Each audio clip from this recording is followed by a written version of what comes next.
Hello दोस्तों, कैसे हो आप सभी। स्वागत है आप सभी का आपके अपने YouTube channel mission top science class में। दोस्तों, इससे पहले हम लोग पिछले लेक्चर में देखे थे कि electric dipole and electric dipole moment के बारे में, तो आज हम उसके कॉन्सेप्ट को आगे बढ़ा रहे हैं। दोस्तों, इससे हमने इलेक्ट्रिक डायपोल में सीखा था कि किसी द्विध्रुव की डायरेक्शन जो होती है वो निगेटिव से लेकर के पॉजिटिव की ओर होती है।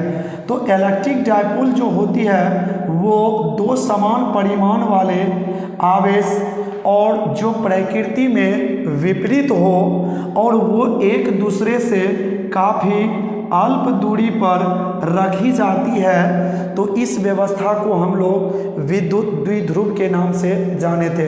तो आज हम लोग जानते हैं एक्सिस पोजीशन में इलेक्ट्रिक फील्ड का मान कितना होता है। तो चलिए हम लोग इस टॉपिक को बढ़ाते हैं आगे की ओर और हम लोग इसको अच्छी तरह से समझेंगे, देखेंगे कि एक्सिस पोजीशन में इलेक्ट्रिक फील्ड का मान क्या होता है। इलेक्ट्रिक फील्ड इन एक्सिस पोजीशन, इलेक्ट्रिक फील्ड इन एक्सिस पोजीशन। एक्सिस पोजीशन में हमें इलेक्ट्रिक फील्ड का मान ज्ञात करना है। तो सबसे पहले हम लोग एक काम करते हैं, एक ऑब्जेक्ट जिस पर हम एक चार्ज निगेटिव क्यों लेते हैं, इनसे 2L डिस्टेंस पर एक इसी परिमाण वाला आवेश जो प्रकृति में विपरीत हो उस चार्ज को लेते हैं और इनके बीच की न्यूनतम दूरी 2L रखते हैं। इन आवेशों के एक्सिस पर हम एक बिंदु P लेते हैं जिसमें इन दोनों आवेशों के मिड पॉइंट से हम लोग इस चीज़ को इस तरह से कर लेते हैं कि यदि इसके मिड पॉइंट में कोई बिंदु मान लें T है, तो इस मिड पॉइंट से ये बिंदु P की दूरी d मीटर ले लेते हैं। तो ये जो इनके बीच का डिस्टेंस हम 2L लिए थे, तो L इधर हो जाएगा तो L इस ओर हो जाएगा। तो फिर से एक बार दोस्तों देख लीजिए हमने क्या किया कि दो समान परिमाण वाला आवेश जो एक दूसरे से 2L दूरी पर और उन आवेशों की प्रकृति अलग अलग ली और इन्हीं आवेश के एक्सिस में हमने एक बिंदु P रखा जो कि इन आवेशों के मिड पॉइंट से d मीटर डिस्टेंस पर है। तो हमें बताना है कि बिंदु इस P पर इलेक्ट्रिक फील्ड का मान कितना होता है और हम इस आवेश को A बिंदु रखते हैं और इस बिंदु को B नाम रख देते हैं। तो हम सबसे पहले दोस्तों ये काम करें कि इस बिंदु B से P तक का डिस्टेंस कितना होगा और A से लेकर के बिंदु P तक का डिस्टेंस कितना होगा, इन चीज़ों को पहले हम फाइंड करें। तो हम देखते हैं कि BP जो डिस्टेंस होगा B से लेकर P तक, तो हम देख रहे हैं T से लेकर के P तक का डिस्टेंस है D। तो यदि हम TP में माइनस कर दें B और T तक की दूरी को, तो हमें प्राप्त हो जाएगी BP। तो TP का वैल्यू क्या है, तो D है। उसके बाद BT की वैल्यू L रखी गई है, तो हमें B से P तक का डिस्टेंस मिल गया।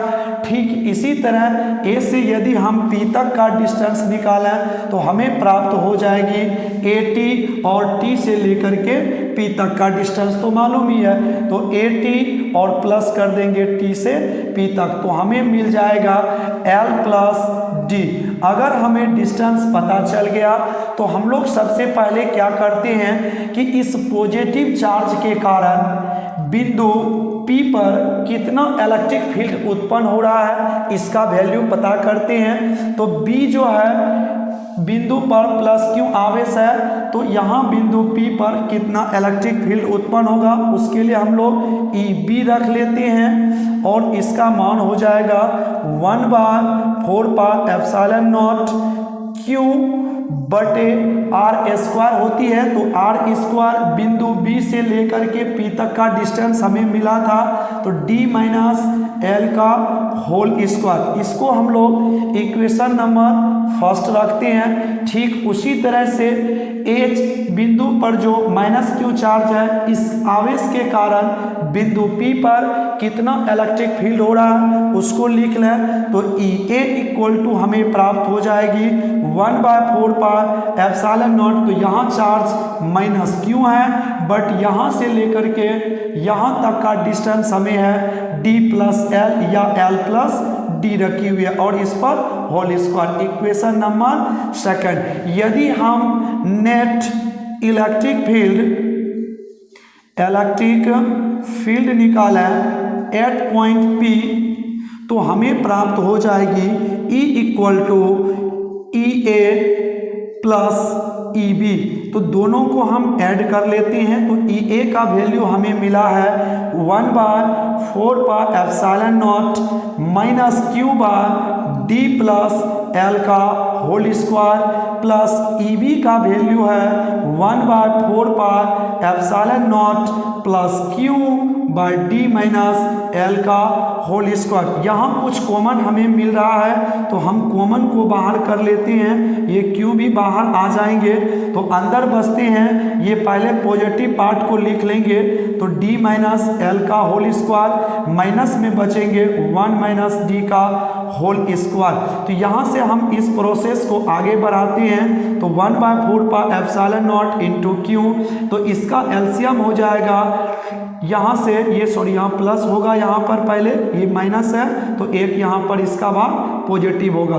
तो a minus B into A plus B, तो इसका सूत्र हो जाता है A square minus B square, total पर होल स्क्वायर है तो होल स्क्वायर रख देंगे। तो ये पॉइंट यहाँ आ जाएंगे, तो डी प्लस एल का whole square minus D minus L का होल स्क्वायर। इस प्रोसेस को बढ़ाइए आगे, तो यहाँ से हमें प्राप्त होती है E बराबर 1/4 pi epsilon not into Q.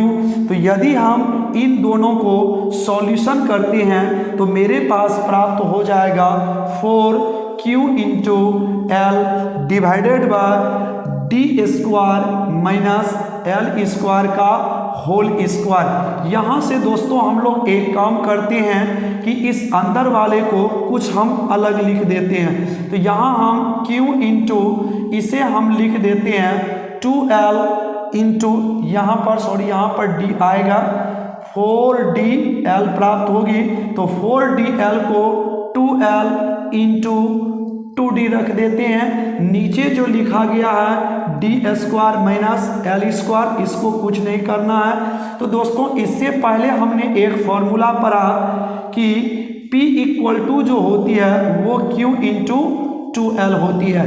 तो यहाँ से हम Q इंटू 2L के जगह पर P यूज कर लेंगे। तो E बराबर 1/4 पाई एप्सिलॉन नॉट, इसके जगह पर हम P को रख लेंगे और इधर हमें 2D प्राप्त हो जाती है यहाँ। तो इसके बाद नीचे जो लिखा है इसे अभी चेंज मत करिए, ये इसका होल स्क्वायर। इफ यदि हम D square is greater than L square, तो डी स्क्वायर की तुलना में एल स्क्वायर को 0 रख लेंगे।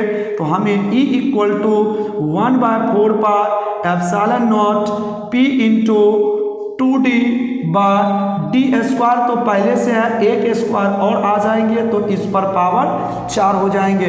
तो 1D और यहाँ नीचे से 1D को समाप्त कर दीजिए, तो आपको एक नया व्यंजक 1/4 पाई एप्सिलॉन नॉट ऊपर प्राप्त हो जाएंगे 2P बाय डी क्यूब। तो ये व्यंजक आपको प्राप्त हो जाती है। तो दोस्तों इस प्रकार से हम किसी एक्सिस पोजीशन में इलेक्ट्रिक फील्ड जो उत्पन्न होती है उसका हमने व्यंजक प्राप्त कर लिया। तो चलिए हम लोग एक बार पुनः रिवीजन कर लेते हैं कि किस तरह से हमने एक्सिस पोजीशन में इलेक्ट्रिक फील्ड का मान ज्ञात किया।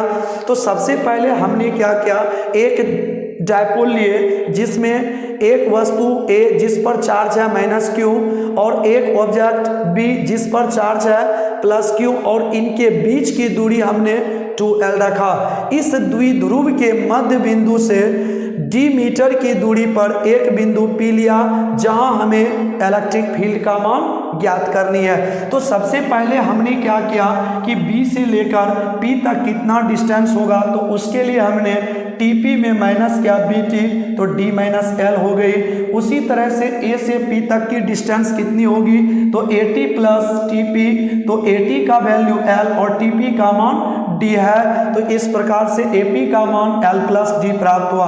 तो अब हमने क्या किया कि ये पॉजिटिव चार्ज बिंदु P पर कितना इलेक्ट्रिक फील्ड उत्पन्न कर रही है, तो उसका मान हम EB इक्वल टू ये लिख दिए। ठीक उसी प्रकार A बिंदु पर रखी गई माइनस Q चार्ज बिंदु P पर कितना इलेक्ट्रिक फील्ड उत्पन्न कर रही है, उसका मान हमने यहाँ रख दिया। जस्ट उसके बाद हमने किया कि टोटल जो है दोनों मिला करके कितना इलेक्ट्रिक फील्ड उत्पन्न कर रही है बिंदु P पर, तो उसका वैल्यू हुआ E equal to EA plus EB। तो EA का मान हमने ये रखा यहाँ और EB का मान इसको यहाँ पर रखे, और इसमें जो है 1/4 पाई एप्सिलॉन नॉट और ये Q कॉमन है, तो कॉमन लिए और शेष भाग को हमने अंदर रख करके जब सोल्व किया तो हमें कुछ इस रूप में प्राप्त हुई। उसके बाद हमने इस Q को रहने दिए, 4DL में से 2L को एक साथ और 2D को एक साथ लिखा। और इससे पहले वाले वीडियो में हमने पढ़ा था कि P equal to Q into 2L होती है, तो ये Q इंटू 2L के जगह पर हमने P को यूज किया, बाकी 2D को रहने दिए। यदि हम D स्क्वायर की तुलना में L स्क्वायर को देखें तो ये काफ़ी छोटा होने के कारण इसे हम 0 में रख लेते हैं। तो यहाँ D स्क्वायर और ये स्क्वायर इसका पावर 4 बना देगी, और ये D से एक D खत्म करके हमारे पास E equal to 1/4 pi epsilon naught 2P by DQ प्राप्त हो जाती है। तो इस प्रकार से दोस्तों हमने आज के वीडियो में सीखा कि एक्सिस पोजीशन में इलेक्ट्रिक फील्ड का मान कितना होता है। तो दोस्तों आप हमारे साथ इसी तरह से बने रहिए, हम आपको डेली इलेक्ट्रोस्टैटिक्स के हर एक पार्ट को नए नए वीडियो देकर के कवर करता रहूँगा, ताकि आपके आने वाले एग्जाम को आप बेहतर बना सको। आप हमारे वीडियो के साथ जुड़े रहिए। यदि आप हमारे चैनल पर नए हो तो चैनल को सब्सक्राइब जरूर करें, अपने दोस्तों में शेयर जरूर करें। धन्यवाद।